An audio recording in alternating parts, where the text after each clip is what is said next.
Também gostaria de saudar a todos com a paz do Senhor.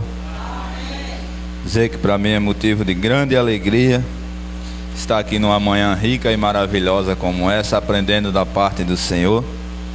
E eu queria também avisar para os irmãos que os irmãos desconsiderem tudo aquilo que o irmão Homero fala de mim. Glória a Deus. Mas eu me alegro, irmão, em estar vendo que a igreja, ela está por si se discipulando, ou interessada em aprender aquilo que é a palavra. E a palavra de Deus, ela é nada mais, nada menos do que a verdade. E a palavra diz que conhecereis a verdade e a verdade vos libertará. Então, um povo trabalhado na verdade, eles vão estar libertos de qualquer heresia, não é verdade? A gente já vimos aqui a introdução do nosso pastor, já vimos o primeiro ponto, o que é discípulo, com o nosso rabino Homero. E agora vamos ver também o segundo ponto, que fala a base e o alvo do discipulado. A base é tudo aquilo que está no capítulo de João, o capítulo 15, do 1 ao 11. A base é Cristo. A base para fazer um discipulado não tem outra, é Cristo. Como o pastor falou, dá-se o início ao discipulado após a conversão. Ali ele morre e nasce de novo. Tudo que ele sabia morreu. Ele agora começa a aprender novas coisas, para que venha ter uma vida de comunhão com Deus, uma vida de crescimento, uma vida de amadurecimento, uma vida de coisas novas e boas, coisas que vá tirar ele de uma vida que ele vivia, fazer que ele esqueça tudo. Chega tempo até que a gente lembra, topa alguns amigos que diz: fulano, tu tá lembrado daquele dia tal, aconteceu isso, isso e isso. Rapaz, eu não estou lembrado não. Mas rapaz, é verdade mesmo, eu não estou lembrado.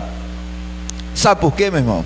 Porque quando Cristo entra, que faz a mudança verdadeira, há coisas ruins que aconteceram no passado que a gente não faz nem questão de lembrar.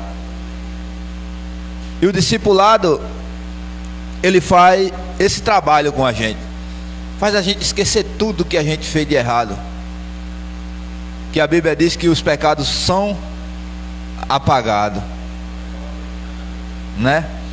Aí a base do discipulado e o alvo, a gente não vai nem comentar mais, que a gente só lendo João, a gente vai saber o que é. A base é Cristo, e o alvo é alcançar Cristo. A base é a palavra, você está limpo de tudo pela palavra, e o alvo é você estar com Ele.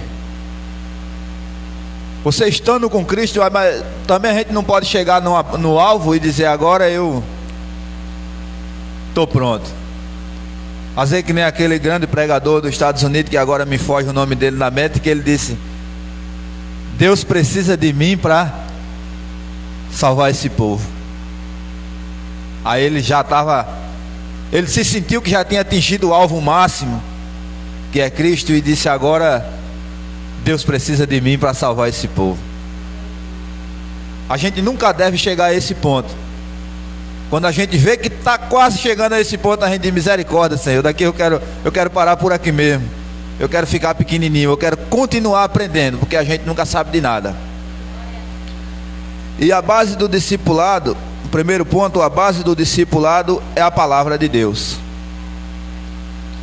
A gente nunca vai ensinar uma pessoa. O irmão Alexandre é professor, o irmão Alexandre sabe, sempre tem de ter uma apostila para passar para o aluno. Então a gente vê aí várias igrejas discipulando de uma forma errônea, de uma forma totalmente que nem discipulado tem. Não deveria nem chamar discipulado, deveria se chamar de cauterizando a mente para aqueles que ele quer passar para o povo. Deveria se chamar levando todos para a heresia do mundo, aonde não vão alcançar nunca o reino de Deus. Porque o povo ensina-se a palavra, ninguém quer aprender. Ensina-se heresia mundana, todo mundo quer aprender porque é mais fácil. Então, a base é a palavra de Deus. Se você for fazer discípulos sem uma Bíblia, você vai evangelizar sem a sua Bíblia? Não. O irmão aceita Jesus e você vai ensinar coisas a eles que não seja a palavra? Você vai ensinar o que, irmão? A base sempre vai ser a palavra. O irmão tem que ir para a igreja sim, porque agora ele faz parte de um corpo. E um membro fora de um corpo, ele certamente morre. Apodrece, se estraga e vai ter que ser descartado. Porque se ele saiu do mundo e veio para um corpo, aí ele fica longe desse corpo, ele morre. Ele aceita Jesus, ele tem que ir para a igreja. Tem uns que vai até excessivamente. Logo quando aceita Jesus, ele quer todo dia estar na igreja. No dia que não tem culto na igreja dele, ele vai para outra igreja. No dia que não tem culto em outra, ele vai para outra igreja. E se assim ele sai. É bom. Vamos dizer assim que é bom, porque ele está procurando aprender coisas novas. Mas bom é que ele vá para um lugar que ele seja discipulado na palavra, que ele aprenda a base. E a base nada mais, nada menos é de que a palavra. Cristo disse: eu sou o caminho, a verdade e a vida. Tudo é por Ele. Ninguém vem ao Pai senão por mim. Então Ele é a base de tudo. Aí a gente vai ver algumas orientações, a orientação a respeito de como se devemos pensar. Está em Filipenses capítulo 4, versículo 8. Avalia as nossas intenções. A palavra, ela nos orienta como devemos pensar. A palavra, ela avalia as nossas intenções, que está em Hebreus capítulo 4, o versículo 12 e o 13. Aponta os nossos pecados, que está em Gálatas capítulo 5, versículo 19 ao 21. E mostra o caminho correto, que está em 2 Timóteo capítulo 3, o versículo 16 e o 17. A gente lendo, é lógico que uma pessoa nova convertida, ela pega uma Bíblia, ela pode folhear a Bíblia de Gênesis, Apocalipse, de Efésios, Hebreus, Filemão, sair diversos livros da Bíblia, ela vai ler. Mas se ela não tem uma instrução, ela não vai aprender. O irmão Homero citou aqui muito bem Pedro, que João fala, que Pedro olha para Jesus e diz: Senhor, eu estou disposto a ir com o Senhor até no ponto final. Porque Pedro via Jesus ensinando e pregando e salvando e batizando e curando e levantando enfermo e ressuscitando morto. E Pedro achava que já sabia também de tudo. Eu sou participante disso aí. Mas a palavra discipulado, ela quer dizer fazer ele semelhante a mim, fazer ele me seguir, tirar ele dali desse mundo e trazer para esse mundo, ensinar a ele aquilo que eu sei. Pedro via Jesus fazendo tudo aquilo e Pedro já se sentia também Aí Pedro abandona a sua vida, deixa o seu trabalho, deixa a sua família, deixa a sua casa, deixa tudo para seguir a Cristo, para se tornar um discipulado de Cristo. 3 anos depois, Cristo olha para Pedro e diz: Pedro, quando tu se converter. Me dá a intenção que Pedro não tinha aprendido nada. Mas como, irmão Bento, se Pedro vivia com Cristo, Pedro seguia a Cristo? O que está em João: aquele que não dê fruto será cortado e jogado fora, mas aquele que der fruto limpa. Aí Pedro não dava fruto, ou Pedro precisava de uma limpeza?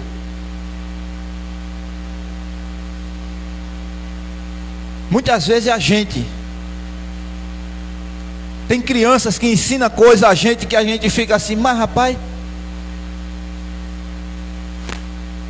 que menino virado. Como é que esse menino me ensina uma coisa dessa? Coisa que eu morria e não sabia. Muitas vezes a gente pensa que sabe de alguma coisa, mas a gente precisa mesmo de uma limpeza. E nem Jesus disse a Pedro: olha, quando tu se converter, vai e alegra os teus irmãos. Vai e ensina. Porque também a gente ser discipulado não é só a gente aprender, é a gente levar notório o conhecimento de mais algumas pessoas. Um bom aluno é aquele que aprende e ensina aos outros.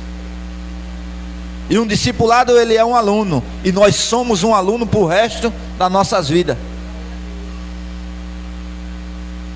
Pedro, quando volta, aí sim, depois da morte de Cristo, da ressurreição, aí Pedro foi feita aquela limpeza ali na cruz, quando Cristo estava morrendo ali pregado naquela cruz, que ele olha para Pedro e Pedro olha para ele, e a Bíblia diz que ele chora. Pedro chora profundamente. Ali foi a hora que Cristo fez a limpeza geral em Pedro. Aí sim, Pedro agora está um aluno nota 10, porque ele entende: a gente não somos nada se não for Cristo. A gente não aprende nada se a base não for Cristo. A gente não aprende nada se não for da palavra. Se a gente aprender alguma coisa que não for da palavra, eu acho que a gente não aprendeu nada, porque são coisas que podem ser modificadas. A gente às vezes estuda uma lei, sabe a lei todinha, aí daqui a 2, 3 meses essa lei precisa ser modificada, e a gente não sabe mais como é a lei. A gente sabe a lei antiga, mas a lei nova que foi modificada a gente não sabe. E a palavra de Deus a gente aprende uma vez, amanhã a gente sabe, e daqui a 100 anos, se a gente ainda estiver vivo, ela continua sendo a mesma coisa. O ponto 2, o alvo do discipulado é a comunhão com Cristo.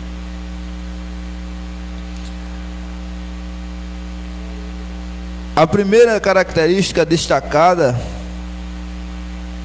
importante e destacada por Jesus no texto básico desta lição, está relacionada à vida de comunhão com Deus.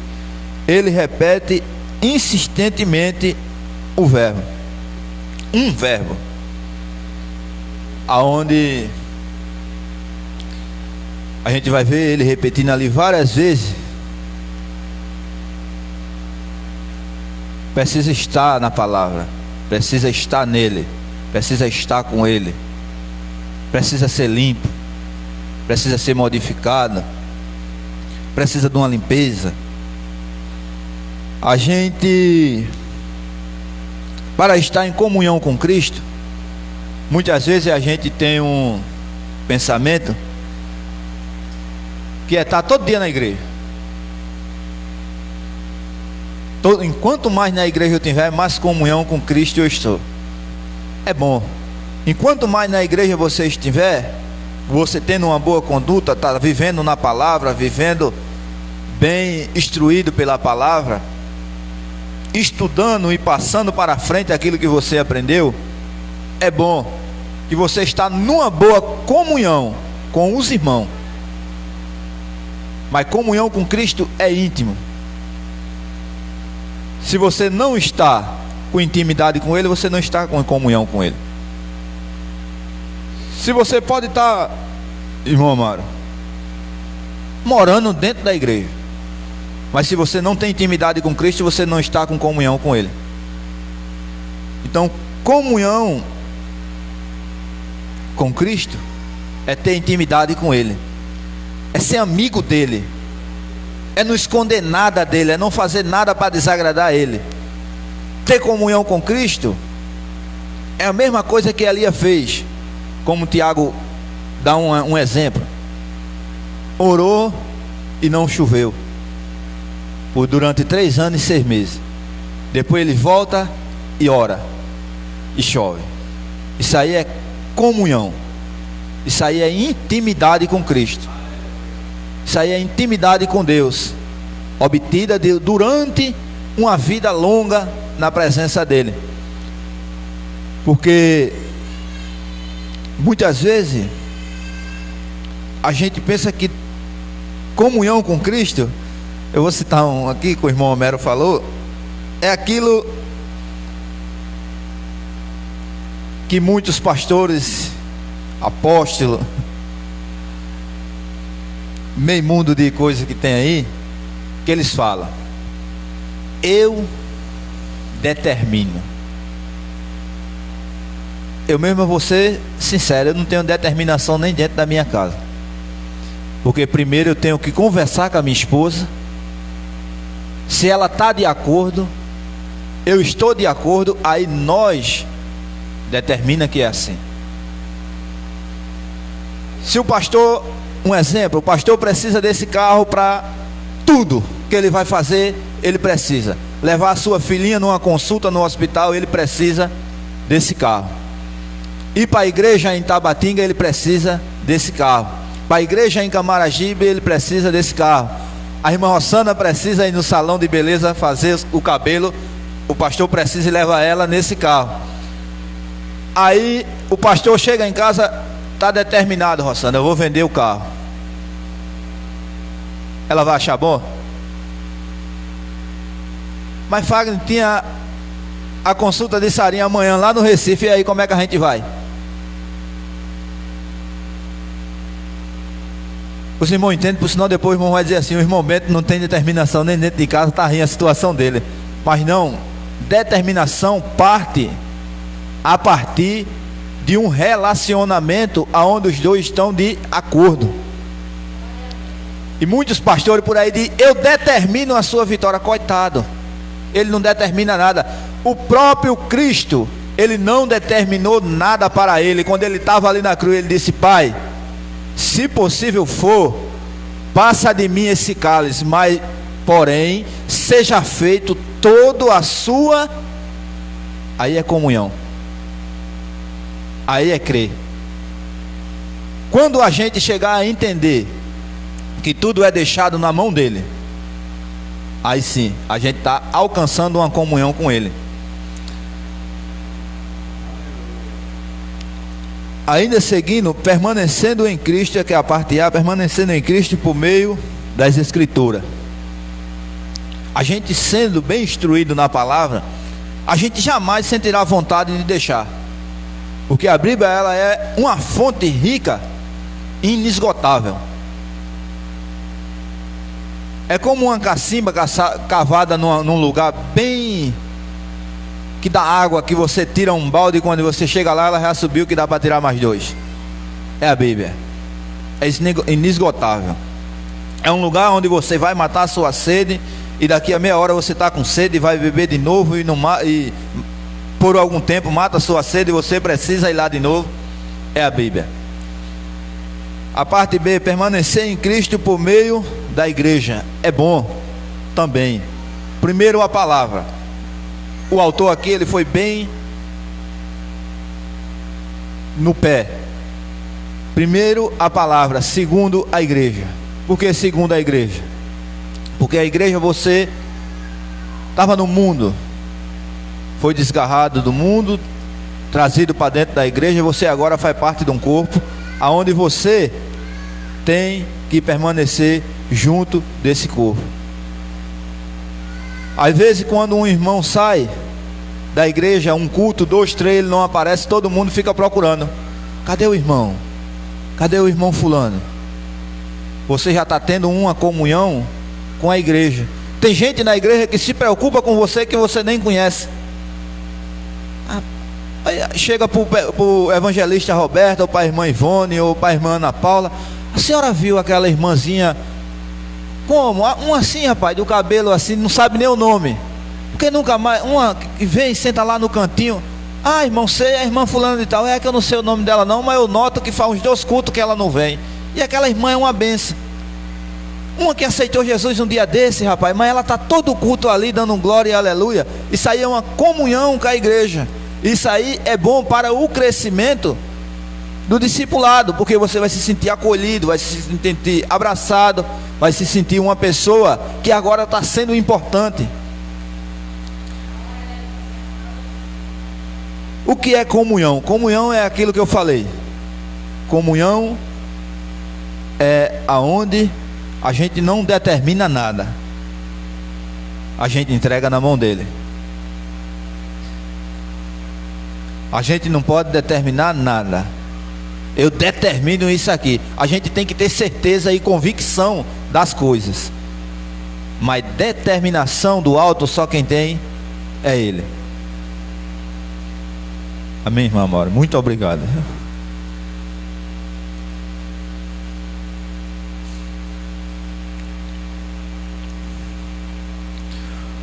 Os discipulados valorizam relacionamento. Aí está em João 15 e o 12, em Romanos 12 e 10, e vai dizer: ame-se uns aos outros, aceite-se uns aos outros. Está em Romanos 15 e 7. Sujeitai-vos uns aos outros. Está em Efésios 5 e 21. Por quê? Ame-se uns aos outros. Primeiro, eu só quero para o meu irmão aquilo que eu quero para mim. Isso é amor. Aceites uns aos outros. O irmão tem as diferenças dele e eu tenho as minhas. Então a gente tem que conviver assim, porque dentro da igreja a gente vem para mudar espiritualmente os costumes de cada um que tem que ser percebido através do Espírito Santo. O Espírito Santo vai avisando a ele: você está errado, você não pode fazer isso. Ele mesmo, quando chega em casa, no subconsciente dele pesa: rapaz, eu sou uma nova criatura, convertido, bem discipulado. O irmão Homero com aquela voz eloquente lá, me ensinando tudo da Bíblia, me ensinando a lição, e eu ainda com esses costumes velhos. Eu tenho que acabar com isso.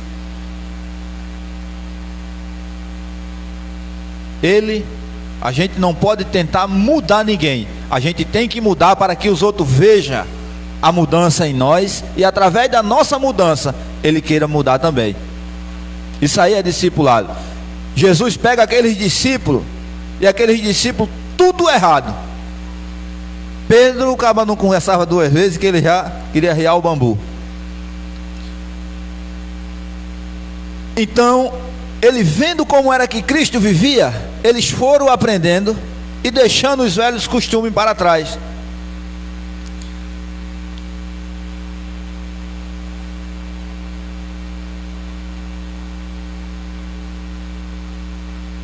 Já o tempo já está indo embora. Eu queria só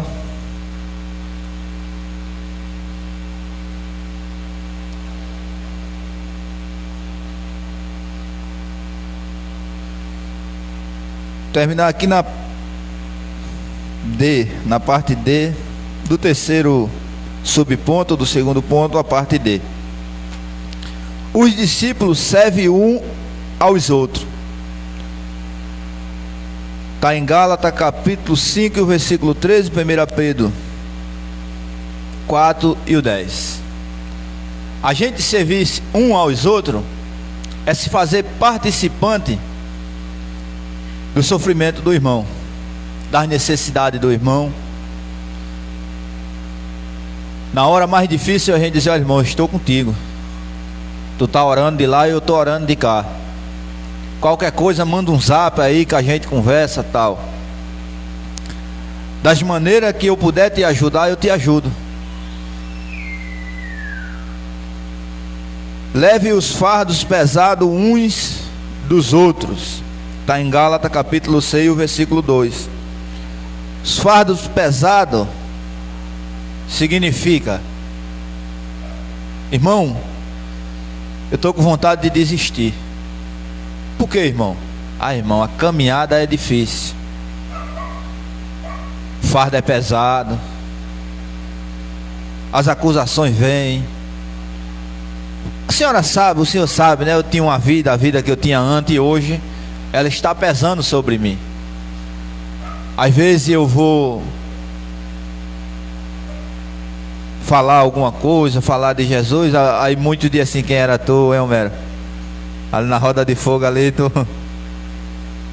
pintasse tudo. Mas vem, ele conta isso para o irmão Amaro. O irmão Amaro diz: irmão, não pare não. Sabe o que é isso, irmão? Sim, o Senhor está dando fruto. É o que Jesus falou lá em João 15. A limpeza está sendo feita e o Senhor está dando fruto. E muitos agora querem parar, que é para o Senhor não frutificar. Então, irmão, estou contigo, Deus está contigo. Continua vivendo assim, da forma que tu estás vivendo. Vai melhorando a cada dia, que isso aí é a palavra moldando tu. E o povo, o mundo não está mais gostando, porque aqueles que era teu amigo, quando tu chega para falar para ele agora de um amigo verdadeiro, ele diz: tá aí conversando, rapaz, tu vivia aqui, aquela bicicleta aí, mas a irmã Adriana para cima e para baixo aí, eu sei quem era tu. Os irmãos estão entendendo?